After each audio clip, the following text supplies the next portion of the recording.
మంత్రం లేఖ రాసి గత 10 సంవత్సరాలుగా ప్రొక్యూర్మెంట్, దాని పేమెంట్, దాని అవినీతి మీద విచారణ చేయమని సందర్భంగా డిమాండ్ చేస్తున్నాం. అదే సందర్భంలో మేము 30 నెలలుగా మా శాఖలలో ప్రొక్యూర్మెంట్ ఏమైనా జరిగితే దానికి సంబంధించిన విచారణకు పర్వాలే, మాకు అభ్యంతరంలే. కానీ బట్టగాల్సి మీద వారేసి కష్టపడి యువజన కాంగ్రెస్ ఎన్ఏసీ నుంచి ఎదిగిన లక్ష్మణ్ కుమార్ గారు ఇలా పద్మశ్రీ అవార్డు గ్రహీత, ఈ దేశంలో అత్యున్నతంగా ఇచ్చే పద్మశ్రీ అవార్డు గ్రహీత, భారత కెప్టెన్, ఇటీవలనే మంత్రిగా తీసుకున్నటువంటి అధిరోతిని గారిని విద్యార్థి రాజకీయాల నుంచి నేను చెప్తాను. అందుకే ప్రవీణ్ కుమార్ మా దగ్గర ఎస్పీ పనిచేసినప్పుడు మా నిబద్ధత తెలుసు, మా పోరాటం తెలుసు. వట్టిగానే గెలికి ముచ్చుకొని అనవసరంగా ఇబ్బంది పడద్దని చెప్తా ఉన్నా.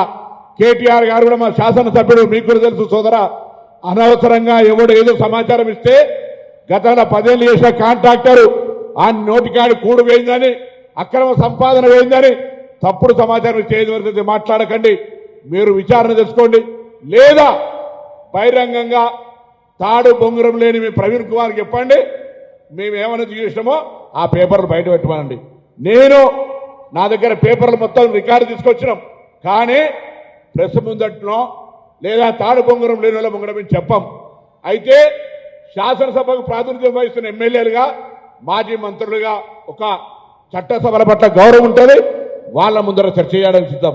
లేదా చట్టసభలో చర్చ చేస్తా ఉన్నాం, ఆ దానికి సిద్ధమైతే మేము సిద్ధం. మేము ఎక్కడా ఓడ పెడతా ఉన్నాడు ఏదో మేము తప్పించుకొని, అరే ఇది జంక్షన్, తెలంగాణ స్ఫూర్తికి జంక్షన్, ఇది మేము రెడీగా ఉన్నాం. మేము మా పార్టీ కార్యాలయంలో కూర్చొని రమ్మంటారు, లేదా కాంగ్రెస్ లెజిస్లేటర్ పార్టీ కార్యాలయంలో కూర్చోలే. This is a public place. మేము ప్రెస్ క్లబ్ కూడా రావడానికి సిద్ధంగా ఉన్నాం, కానీ ఎవరితోటి పడితే ఆయనతో చర్చకు సిద్ధం లేమో. ఎవరికి పడితే దానికి జవాబు చెప్పడానికి రాజ్యాంగం మీద ప్రమాణం చేయలే. నాకు తెలిసిన, నాకున్న సమాచారాన్ని ఎవరితో పడితే ఆయనతో షేర్ చేసుకోవద్దని ప్రమాణం చేసిన శాసనసభ్యులతోటి, మాజీ మంత్రులుగా ఉన్నటువంటి ప్రస్తుత శాసనసభ్యులతోటి శాసనసభలో కానీ ఎక్కడైనా చర్చ చేయడానికి సిద్ధం. ఇది న్యాయమా కాదా మీరే ఆలోచన చేయండి. అదేవిధంగా నేను మరొక్కసారి కోరుతా ఉన్నా పాత్రికేయులందరినీ, ఆయన దగ్గర ఆధారాలు ఉంటే చూపెట్టమనండి, లేదా ఈ యొక్క ఆరోపణలు మొత్తం కొనుగోలుకు సంబంధించినటువంటి మొత్తం సంఖ్య నెంబర్ 2,000 కోట్ల, 5,000 కోట్ల, 10,000 కోట్ల మేము తప్పు చెప్తే ఆయన కరెక్షన్ చేసి చూపెట్టమనండి. టెండర్ ప్రక్రియలో మఫతులాలు వచ్చిందా, ఇంకో దఫతులాలు వచ్చిందా, నాకేం సంబంధం, నేను గద్ద దాకా చూస్తామా? టెండర్లకు సంబంధించి అధికారులకు సంబంధించి పారదర్శకంగా ఉందా లేదా అనేది నాకు ముఖ్యం. టెండర్ల ప్రక్రియ పారదర్శకంగా బరాబరుగా ఉన్నది. అయినా వీళ్ళందరూ ప్రవీణ్ కుమారో, హరీష్ రావో, కేటీఆర్ మాట్లాడుతూ ఉంటే నేను పెద్ద ఆయన చంద్రశేఖరరావు గారిని కోరుతా ఉన్నా, ఒక్కసారి వీళ్ళని అదుపులో పెట్టుకోరు, లేకపోతే మీకు చెడ్డ పేరు వస్తుంది. మీరు రావాలంటే వీళ్ళు ఇగో ఇటువంటి అన్ని దగులుబాజీ మాటలు మాట్లాడుతూ ఉన్నారు ఇలా. అరే మీకు కూడా తెలుసు కదా మేము ఎటువంటి విధంగా రాజకీయం ఎదిగినామో. మీరు గతంలో మా దగ్గర పార్లమెంట్ సభ్యులు కదా, లక్ష్మణ్ కుమార్ ఏడికే కష్టపడి వచ్చిండు, వాళ్ళ నాయన నాగయ్య గారు సింగరేణి కార్మికుడిగా ఎంత కష్టపడితే ఇలా రాష్ట్ర మంత్రి అయిండు. ఎందుకు బట్టగాల్సి మా మీద వారేపిస్తారు? మేము రాజకీయంగా ఎదగడం మీకు ఇష్టం లేదా? మా జిల్లా సంస్కృతిలో భాగంగా ఏమి ఇబ్బంది పెడతా ఉన్నాం? ఎక్కడైనా మేము మళ్ళీ చెప్తా ఉన్నాం, మేము అవినీతి చేసినట్టు నిరూపిస్తే నీ దగ్గర ఏ ఆధారం ఉన్నా, నిన్న లక్ష్మణ్ కుమార్ చెప్పినట్టుగా మేము గతంలో కూడా కరీంనగర్లో కానీ ఇతర సందర్భాల్లో చెప్పినాం, మేము ముగ్గురం ఇక్కడనే ముక్కు నేలకు రాసి మా యొక్క రాజీనామాలు ఇస్తాం. లేకపోతే మీరేం చేస్తారో చెప్పండి. ఛాలెంజ్ చేస్తా ఉన్నాం. ఊరికే ఎప్పుడు పడతాడు, ఏది పడతాడు, కోరికిస్కాడు మాట్లాడితే రోజు జవాబు చెప్పాం. ఇది లాస్ట్ ప్రెస్ కాన్ఫరెన్స్. వస్తే శాసనసభకు రండి, లేదా ప్రెస్ క్లబ్కు రండి. మంత్రులుగా, శాసనసభ్యులుగా, మాజీ మంత్రులుగా ఇప్పుడు శాసనసభ్యులు రండి, టైం చెప్పండి, బరాబర్ మేము వస్తాం. దీనికి ఫర్దర్ డిస్కషన్ లేదు. మీ దగ్గర ఏం ఆధారం ఉంటే అది పత్రికలకు ఇవ్వండి, ఎందుకంటే మీరు తాడు బొంగరం లేదు. మేము రాజ్యాంగం మీద ప్రమాణం చేసినాం.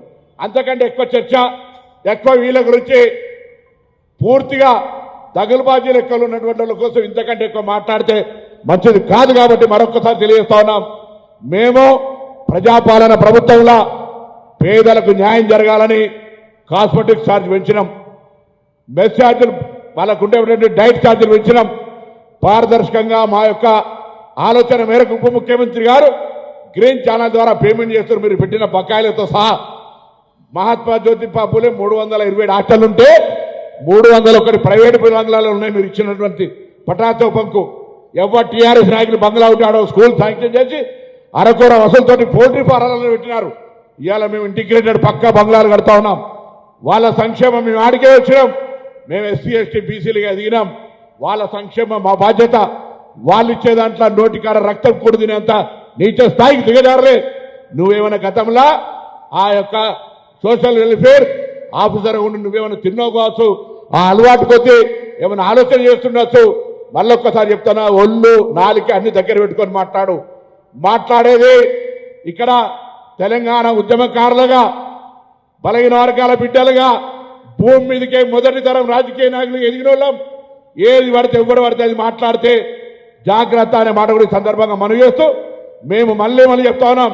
మేము పెరిగి పందలం కాదు, చర్చ నుంచి పారిపోతలేం. చర్చ ఎవరితో జరగాలో వాళ్ళతో జరగడానికి మేము సిద్ధం. అంతేగాని మీరు ఎవరు పడతాడు చర్చకి వస్తే మేము రాజ్యాంగం మీద ప్రమాణం చేసిన ఏడబడతాడని డిస్క్లోజ్ చేయం. రెడీ ఉన్నాం. శాసనసభ దేవాలయం రండి, చంద్రశేఖరరావు గారు రమ్మనండి, బరాబర్ డిస్కస్ చేద్దాం. వెల్ఫేర్ 10 ఏళ్ల తెలంగాణ వచ్చడానికి ఏమైంది, ఇప్పుడేమైంది, ఎక్కడ అవినీతి జరిగిందో మేము నీ 10 ఏళ్ల పూర్ణితి శవాల మీద పేలాలు ఏరుకున్నట్టుగా బలహీన వర్గాల ఎస్సీ ఎస్టీల పేరు తింటే తిన్నర్తి అని ఊరుకున్నా. ఇవాళ మళ్ళీ మేము అంత పెద్ద కింది స్థాయి వ్యక్తులకు సంబంధించినటువంటి ఆలోచన చేసేటువంటి మానసిక స్థితిలేమో మేము మా వాళ్ళని ఎదుగుచేయాలి, మా వాళ్ళు ఉన్నతంగా తీసుకుపోవాలని ఆలోచనతో ఉన్నాం. కాబట్టి మరొక్కసారి మేము ఈ సందర్భంగా తెలియజేస్తూ తప్పకుండా మేము రెడీ. మేము ఎక్కడ వెనుకపోయేటువంటి నాయకులం కాదు. మా అధికార పార్టీలు ఉంటేనే మేము మా అధికార పార్టీలు కూడా కొట్లాడిన తప్పు జరుగుతాయి. కాబట్టి ఎవరి లెక్క ఊరికేనే ఏ అవసరానికి ఆ గొడుగు పట్టుకొని ఏ అవసరానికి ఉసరు వెళ్ళి లెక్క మాటలు మారితే నడవదు అనే మాట మనం చేస్తూ మరొక్కసారి రాజ్యాంగం మీద ప్రమాణం చేసే వ్యక్తులుగా తెలంగాణ అమరవీరుల దగ్గర నుంచి చెప్తా ఉన్నాం. మేము చర్చకు రెడీ. చర్చకు తగ్గ స్థాయి నాయకులు రండి. ప్రజాస్వామ్యంలో చట్టసభలకు ఎన్నికైన వాళ్ళు రండి. మాజీ మంత్రులుగా ఉన్నటువంటి వాళ్ళు రండి. మేము చర్చకు సిద్ధం. లేదా ప్రజాస్వామ్యానికి దేవాలయమైన శాసనసభకు రమ్మని కోరుతూ అందరు నమస్కారం చెప్తూ ఊరికే దయచేసి విలేకరులు కూడా వాడు ఏదో మాట్లాడంగానే పెద్ద బ్లండర్ బ్లాస్ట్ అయినట్టు అరే ఆధారాలు ఇవ్వమనండి. నేను చెప్తున్నా, నేను ఆధారాలు ఇస్తా, రమ్మనండి. బాధ్యత కలిగిన వాళ్ళను, బాధ్యత గల అధికారంలో ఉన్నా బరాబర్ ఇస్తా. వాళ్ళు ఏది పడితే అది మాట్లాడితే, ఎవడు పడితే అది మాట్లాడితే మళ్ళీ చెప్తా ఉన్నా, ప్రవీణ్ కుమార్ గారు, you know my integrity, please mind your time. నీ నాలుక దగ్గర పెట్టుకోమని చెప్తా ఉన్నా ఈ సందర్భంగా.